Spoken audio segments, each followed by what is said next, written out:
The galaxy believed it had seen everything. Ancient empires had risen and burned to ash. Entire species had gone extinct in wars that lasted centuries. Weapons had been built that could crack planets and erase stars from the sky. So when humans appeared, small, fragile, and painfully short-lived, no one paid attention. They looked weak. They sounded harmless. They traded, negotiated, farmed, and smiled too much. No claws. No psychic powers. No armored bodies or hive minds. Just soft flesh and breakable bones. The galaxy made one fatal mistake. It assumed weakness meant helplessness. It assumed kindness meant surrender. It assumed humans survived because stronger species allowed them to. That illusion died on a quiet farming world. When 8 retired humans erased 3,000 elite alien shock troops without losing a single life. And that was only the beginning. The galaxy's oldest lie. The galaxy was ancient, older than memory, older than most recorded history. Thousands of intelligent species had learned how to slip between stars, bending space and time as casually as walking across a room. Massive civilizations had been built, connected by trade routes that stretched across entire spiral arms. War was nothing new. Every species had its soldiers. Every empire had its champions. Every culture believed its warriors were the deadliest. And then there were humans. They came from a small blue planet tucked away in an unremarkable system. Earth didn't sit near valuable trade corridors. It didn't possess rare cosmic resources. It wasn't strategically important. Humans themselves didn't impress anyone either. They were physically weak by galactic standards. They required constant water. Their bodies aged quickly and broke easily. Most of them couldn't survive harsh environments without protective gear. To the wider galaxy, humans were merchants, farmers, engineers, and diplomats. Useful, polite, unthreatening. There were rumors, of course. Old spacers whispered stories in dimly lit stations. Stories about humans who moved like shadows, killed without sound, and vanished before alarms could even activate. But most people laughed. Every species had exaggerated legends. Humans were no different. Or so they thought. The Valkyr Dominion's confidence. Ambassador Kether Vorin of the Valkyr Dominion was one of those who laughed. The Valkyr were a towering species, standing nearly 10 feet tall. Their bodies were wrapped in hardened exoshells, naturally armored from birth. They had conquered dozens of systems through overwhelming force, and had never once been stopped by a lesser species. Fear was not part of Valkyr culture. So when the Dominion decided to seize a small human farming colony on Kepler 442b, Kether didn't even bother attending the strategic briefing. The colony had fewer than 1,000 residents. Farmers, teachers, mechanics, families. The Dominion sent 3,000 elite shock troops, not because it was necessary, but because it was convenient. Overkill ensured fast compliance. The plan was simple. Land at dawn. Force the humans into their bunkers. Claim the colony within an hour. No resistance was expected. A quiet morning turns violent. Drop pods screamed through the atmosphere like falling meteors. They slammed into the soil surrounding the settlement, releasing waves of armored Valkyr warriors. Their formation was perfect. Their confidence absolute. As expected, civilians ran. Human colonists rushed toward the central bunker, exactly as Valkyr doctrine predicted. The commander on the ground transmitted a calm update to the orbiting fleet. Operation proceeding as planned. Then something unexpected happened. The transmission cut off. No static. No interference. Just silence. Daniel Cruz was done running. Daniel Cruz had been kneeling in his garden when the invasion began. At 47, his hair had started to gray at the edges. Years of laughter had carved gentle lines around his eyes. For the past 6 years, he had grown vegetables, taught children how to fish, and enjoyed a life that felt earned. Before that, Daniel Cruz had been someone the galaxy was never meant to know. For 2 decades, he had operated in missions that officially never happened. 17 confirmed solo operations behind enemy lines. fluent in 9 languages, trained to kill faster than most species could react. With the right tool, any tool, Daniel could eliminate a Valkyr warrior in under 3 seconds. And he wasn't alone. The 8 who chose peace. Scattered across the colony were 7 others just like him. Katie Marino, the gentle schoolteacher who had once existed as a classified ghost for 12 years. Ben Harrison, the smiling shop owner who had rescued diplomats using a cargo shuttle and improvised explosives. Nathan Cole, the quiet mechanic who had disabled an enemy warship alone during the Belt Wars. 8 retired operators. 8 people who had chosen this colony because it was quiet, because it was safe, because they hoped they'd never need to remember who they used to be. The Valkyr gave them no choice. Daniel gathered them quickly while the civilians hid underground. No speeches, no debate, no fear. Their bodies remembered what to do. When ghosts go to war, the Valkyr advanced through the streets in perfect formation. Then the first squad disappeared. No screams, no gunfire, no warning. One moment they were there, the next they were gone. More squads vanished. Sensors showed nothing. Thermal scans found empty buildings. Motion detectors detected only silence. Yet Valkyr warriors kept dying. They fired at shadows. They charged empty corridors. They fought an enemy they could not see. By dawn, 3,000 Valkyr shock troops were dead.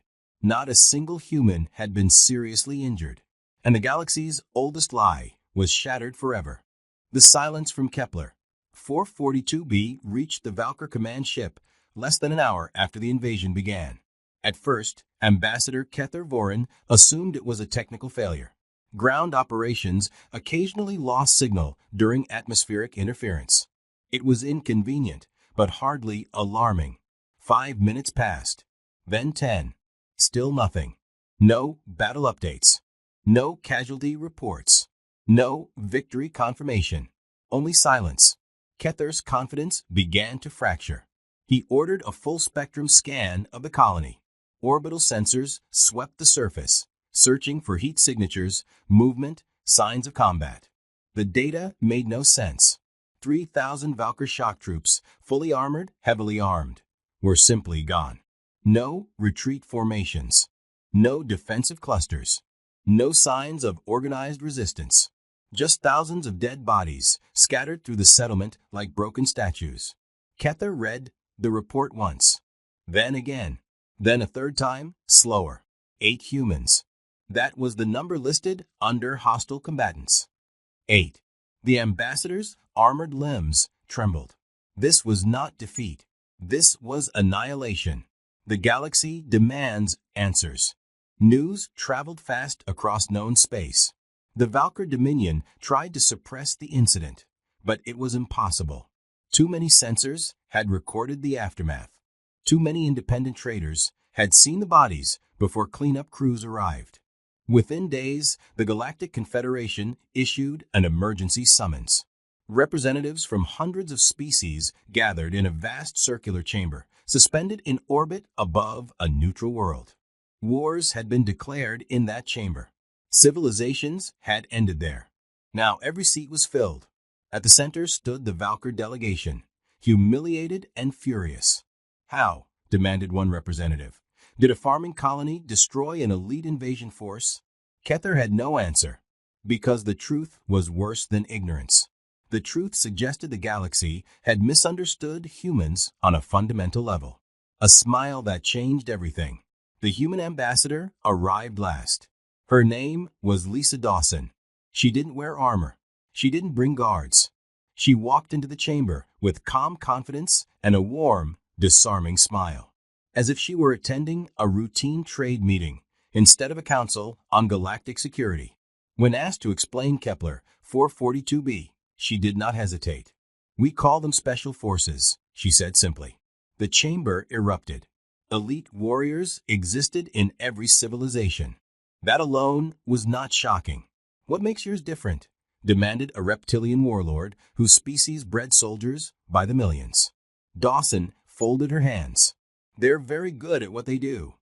The Valkyr ambassador leaned forward, voice shaking with barely contained rage. "How many do you have?" The room fell silent. This was the real question. Numbers mattered in galactic warfare. Fleets, armies, ratios. Lisa Dawson's smile didn't change. "We don't really keep count." That answer struck the council harder than any threat. Not because it was arrogant, but because it suggested something far worse. Fear replaces contempt. If 8 retired humans could erase 3,000 shock troops, what could active units accomplish? If humans didn't even bother tracking how many such operators existed, how many were there? Hundreds? Thousands? More? The council adjourned in chaos. But fear had already taken root. Across the galaxy, intelligence agencies went to work. They infiltrated human networks. They monitored training facilities. They analyzed battle doctrines. What they discovered disturbed them deeply. Humans had been preparing for centuries. Human special forces weren't new. They hadn't been created to fight aliens. They predated humanity's first faster-than-light engine by hundreds of years. Long before humans reached the stars, they had been fighting each other, on land, at sea, in jungles, deserts, frozen tundra, and underground cities. They had learned lessons in blood. While other species developed elite units only after encountering interstellar threats, humans had refined small unit warfare against their own kind. They had failed. They had adapted. They had evolved. Again and again. Worse still, humans didn't rely on superior technology. Their weapons were often outdated by galactic standards, chosen not for elegance, but for reliability. Their armor wasn't the strongest. Their ships weren't the fastest. The difference wasn't equipment. It was mindset. A new threat emerges. On a secure human vessel known as Constellation, senior military leaders gathered. Admiral Chris Patterson stood at the front of the room, exhaustion etched into his face. "The Craxian Collective has moved 14 high fleets to our border," he said. "They're testing us."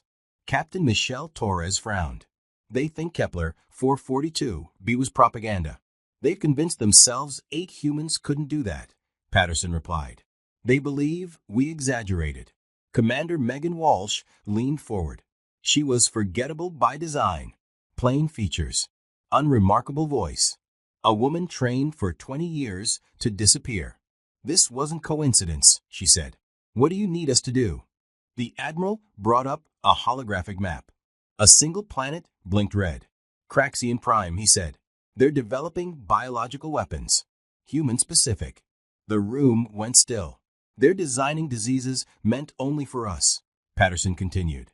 "The research facility is underground, protected by 40,000 Craxian warriors." "How many operators?" asked Chief Ryan Matsuda. 12. No backup. No extraction team. No rescue. Just 12 humans walking into the heart of an enemy homeworld. Walsh smiled. It wasn't a kind smile. "When do we leave?" 17 days later, 12 shapes drifted silently through space. They looked like debris, irregular, lifeless fragments tumbling slowly in the void around Craxian Prime. To the planet's vast sensor network, they were nothing more than harmless junk left over from an old meteor impact. No alarm sounded. No defenses activated. The Craxians saw nothing worth noticing. That was their first mistake. Falling like fire. The 12 rocks broke formation at precisely calculated intervals. They hit the upper atmosphere at speeds that would have torn apart any unprotected body. Plasma flared around them as friction turned air into fire. The Craxians' tracking systems registered nothing unusual. The heat signatures matched falling space debris perfectly. What the systems didn't see were the human combat suits, engineered to absorb heat, distribute force, and keep their wearers alive in conditions that should have meant instant death. The operators fell like meteors.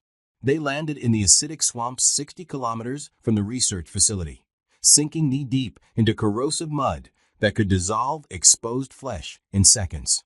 The humans rose anyway, where humans should not survive. The swamp was a killing field by design. Toxic air, predatory native life, unstable ground that swallowed the unwary. Craxian scientists believed no enemy could cross it alive. For 4 days, the team moved through terrain that would have ended any normal human. Their suits filtered poison. Their training controlled exhaustion. Their discipline overrode pain. They slept in rotations measured in minutes. They never lit fires, never spoke above a whisper, never left tracks. On the 5th day, Sergeant Jake Morrison raised a clenched fist. "Guards," he whispered. 12. Moving northeast. The Craxians never saw them. 12 defenders died without a sound. Their bodies were hidden before the next patrol arrived. Studying the beast, the team reached the outer perimeter on the 6th day. They did not attack. They waited. For an entire day, they watched patrol routes, security cycles, and sensor patterns. Every movement was recorded. Every weakness cataloged. Human doctrine valued patience. Speed mattered, but preparation mattered more. When the attack finally began, it did not start with explosions. It started with silence. The facility burns. Commander Megan Walsh led the infiltration. The corridors were designed for insectoid bodies. Low ceilings, narrow turns, sharp angles. Walsh flowed through them anyway. Her movements were unnatural, bending and folding where physics said she shouldn't fit. Behind her, the team spread through the underground complex, like smoke through cracks. 47 minutes later, alarm screamed. By then, it was already over. The main laboratories were burning. Specialized charges raised temperatures so high that nothing living or biological could survive. Decades of research vanished in seconds. The Craxians responded with overwhelming force. Thousands of warriors poured into the facility, their hive-mind coordination flawless. It didn't matter. The humans had turned the structure itself into a weapon. Choke points, kill zones, dead ends disguised as escape routes. Numbers became a liability. The cost of victory. The retreat was brutal. Every operator covered another. No one moved alone. On the lower levels, Private First Class Amy Lynn went down. A Craxian blade slipped through a damaged section of her armor and tore deep into her leg. She couldn't stand. She could barely breathe. The enemy closed in. Amy checked her remaining explosives. She didn't call for help. She didn't hesitate. When the Craxians surrounded her position, she detonated everything. 300 enemy warriors died with her. The team felt the explosion through the structure. They didn't stop moving. 11 returned. The remaining operators escaped through waste tunnels filled with corrosive runoff and hostile life forms. For 6 days, they moved without rest. On the 7th, they emerged into the northern wastelands where a concealed shuttle waited. Craxian losses totaled 47,000. Human losses, 1. Amy Lynn's name never appeared in any public record. Her family received a folded flag and a letter that explained nothing. In a classified file, she was listed as Operative Lynn status, fallen. Mission status, complete. The impossible becomes reality. The Craxian collective tried to hide the disaster. They failed. The galaxy learned that human special forces could strike anywhere, even a heavily defended homeworld, and succeed where entire fleets would fail. Worse still, they learned something far more disturbing. Humans planned for death. They accepted it. They used it. And that terrified everyone. The Craxian disaster should have ended the myth. No rational civilization could look at what happened on Craxian Prime and dismiss it as coincidence or exaggeration. 12 humans had walked into the most secure world of a hostile empire and destroyed something entire fleets could not reach. And yet, disbelief remained. Some species called it luck. Others claimed sabotage from within. A few insisted the reports were fabricated by human propaganda agencies. The galaxy desperately wanted another explanation, because accepting the truth meant accepting something far worse. The study that changed everything. A Vel researcher named Exerin was one of the few who refused to dismiss the evidence. For 3 years, she studied human special operations in secret. She analyzed combat footage. She reviewed intercepted communications. She examined psychological profiles of captured human soldiers. Her final report was over 12,000 pages long. Her conclusion was simple and horrifying. Humans do not create elite warriors through genetic manipulation or cybernetic enhancement. They create them through selection and training so extreme that 98% of candidates fail. Those who survived were not merely skilled. They were transformed, broken down, rebuilt, forged into something both familiar and alien. They still felt fear. They had simply learned to function despite it. The most dangerous discovery. What disturbed Exerin most wasn't human strength or technology. It was philosophy. Other species treated death as failure. Humans treated it as a variable. Human operators planned missions, assuming someone might not return. They didn't romanticize it, but they didn't avoid it either. They calculated with death the same way others calculated with fuel or ammunition. Exerin ended her report with a recommendation. Never engage human special forces directly. The cost will be impossible to measure. The Dominion leadership ignored her. They called it defeatist thinking. Exerin resigned in protest. 3 years later, when 12 infiltrators seized the Dominion's command ship and crippled its fleet, leadership wished they had listened. The enemy who could see the future. For the first time in centuries, the galaxy believed it had found a species immune to human methods. The Navari theocracy. The Navari were psychic. They read minds. They shared thoughts instantly. Their seers could glimpse possible futures and prepare accordingly. Every major power believed the same thing. Human special forces could not hide from beings who could see intent itself. The Navari believed it too. That belief would cost them dearly. 300 lives. Commander Tyler Graham was watching a training facility on the moon when the message arrived. 300 human civilians had been taken hostage at a diplomatic station on the Navari border. The demand was clear. Humanity was to publicly admit that its special forces were a myth. If they refused, one hostage would die every hour. Graham read the message twice. Around him stood operators who had survived dozens of missions.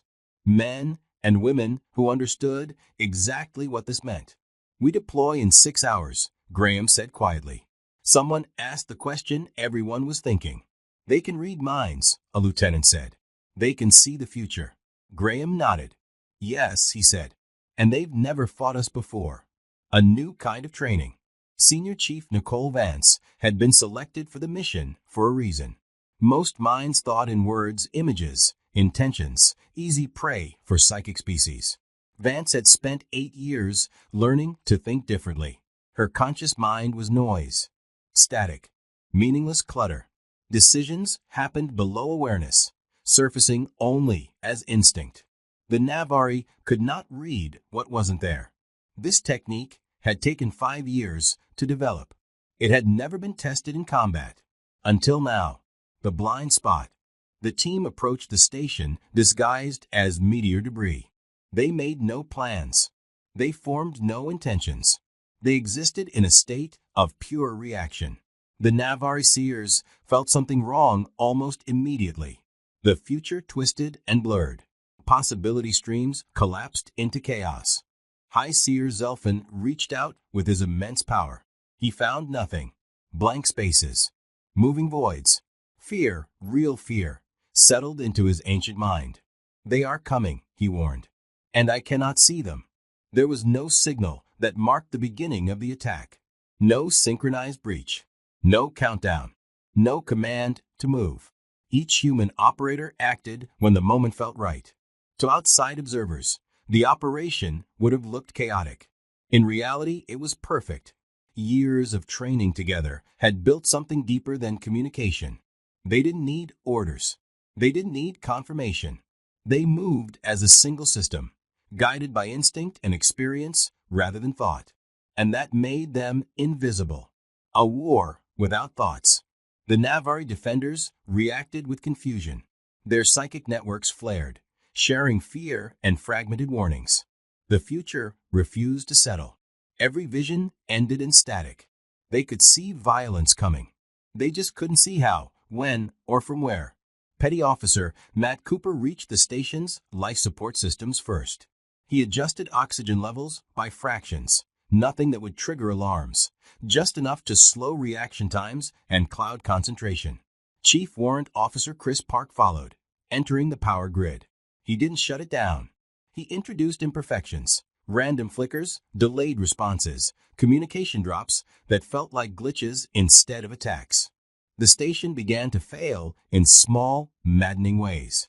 The Navari had never trained for enemies who refused to announce themselves, breaking the illusion of control. Lieutenant Commander Jake Sullivan led the assault team through maintenance corridors thought to be impassable. They climbed where gravity shouldn't allow it. They fit through spaces meant for machines, not bodies. They bypassed security measures using a blend of brute force and elegant precision. The Navari struck back with psychic fury. Mental blasts shattered walls. Probability shifts caused weapons to misfire. Entire sections of the station collapsed under telekinetic force. The humans adapted. When psychic attacks hit, they moved faster. When predictions narrowed, they changed patterns. When corridors collapsed, they found another way. They didn't fight the future. They refused to give it shape. 17 in 12 seconds. Senior Chief Vance reached the hostage sector 47 minutes into the operation. 300 human civilians were huddled together, surrounded by Navari guards with kill orders ready. Vance didn't hesitate. She didn't plan. She moved. 17 guards fell in 12 seconds. Her attacks came from angles the Navari had not seen because there had been no intent to predict, only action. The hostages were moved immediately. Operators appeared from nowhere, guiding civilians through safe paths, then vanished again before defenders could react. To the Navari, it felt like fighting a storm. The last stand of a seer.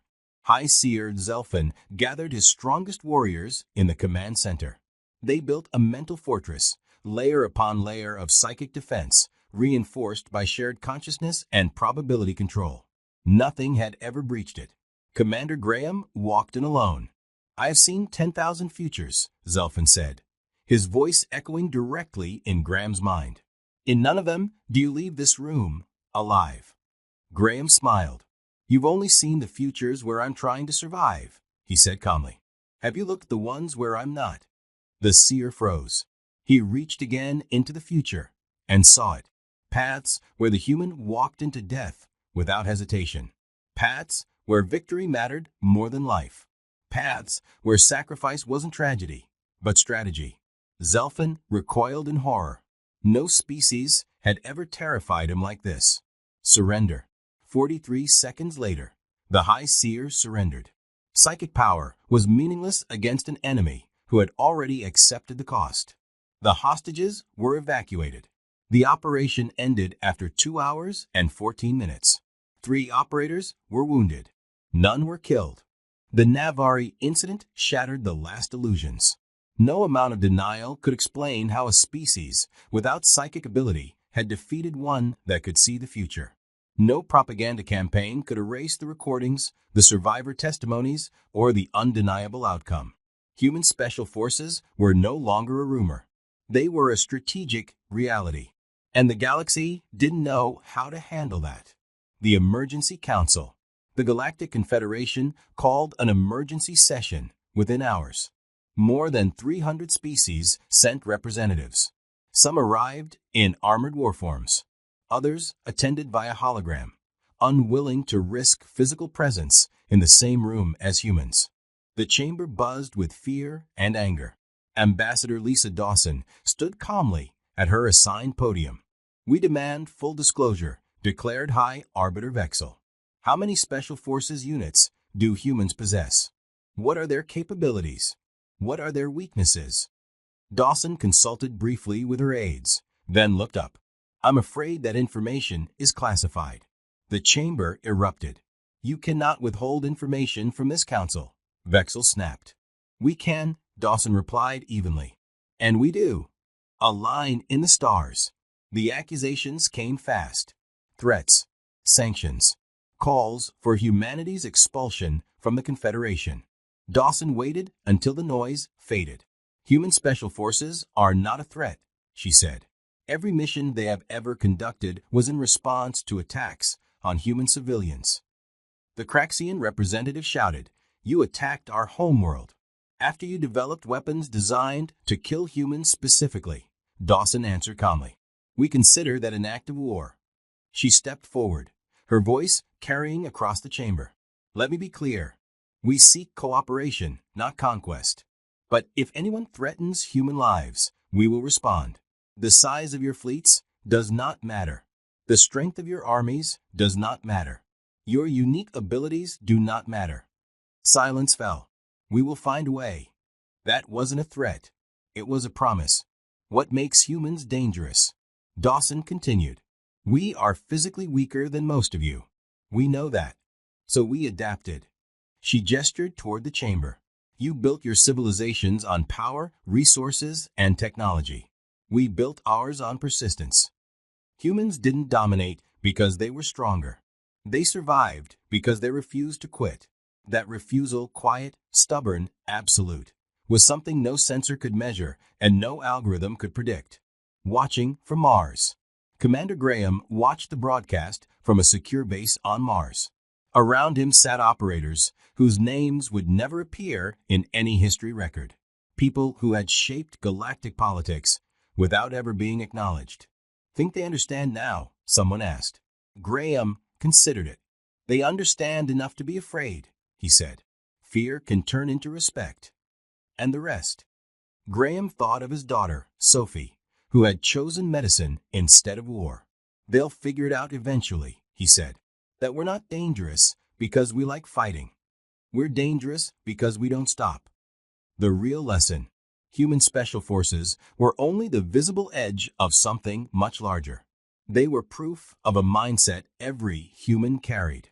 The farmer who refuses to let his crops fail. The scientist who won't abandon a problem. The parent who will sacrifice everything for a child. The galaxy had feared the myth. They were only beginning to understand the truth. The galaxy spent decades trying to understand what had gone wrong. They analyzed battle footage frame by frame. They simulated human tactics millions of times. They built doctrines meant to counter small unit warfare. None of it worked because they were asking the wrong question. The problem was never human special forces. The problem was humans. The mistake every species made. Other civilizations believed warriors were created. They thought strength came from better biology, superior technology, more efficient weapons. Humans believed something else. They believed strength was revealed under pressure. Human special forces weren't separate from their species. They weren't mutants or machines. They were ordinary humans pushed to the absolute edge of endurance and then taught to keep going. The galaxy feared them because they couldn't understand how something so fragile could become so unstoppable. But the answer was simple. Humans refused to accept limits. Why prediction failed? Psychic species failed because humans didn't rely on certainty. Advanced empires failed because humans didn't rely on technology. Militaries failed because humans didn't rely on numbers. Humans relied on adaptability. When a plan failed, they didn't panic. When the future changed, they didn't freeze. When death became likely, they didn't hesitate. They adjusted again and again and again until the mission was complete. The operators, no one would remember. Across human space, operators returned to quiet lives. Some became instructors. Some disappeared into civilian roles. Some carried scars no one would ever see. Their sacrifices were never broadcast. Their victories were never celebrated. Humanity didn't build statues to them because they weren't meant to be symbols. They were tools, used sparingly, carefully, and only when nothing else would work. A lesson the galaxy finally learned. Over time, fear softened into caution. Caution became respect. And respect, slowly, painfully, became cooperation. Species that once planned contingencies against humanity began proposing alliances instead. They realized something critical. If humans were willing to go that far to protect their own. What might they do for their friends? The truth beneath the myth. The myth of human special forces had terrified the galaxy. But the truth was more powerful. Special forces were not humanity's greatest weapon. They were proof of humanity's greatest trait: the refusal to give up, the willingness to suffer for something greater, the stubborn, relentless drive to find a way when none should exist. That trait lived in every human: the worker who refuses to quit, the parent who stands against impossible odds, the friend who stays when others leave. Special forces were simply the sharpest edge of that truth. The galaxy changes forever. The stars did not become safer, but they became more honest. Every species now knew the cost of underestimating humans. And every species knew something else too. When humanity decided something mattered, nothing in the galaxy could stop them. The myth was real, but it was never just about soldiers. It was about humanity itself. And the galaxy would never be the same again.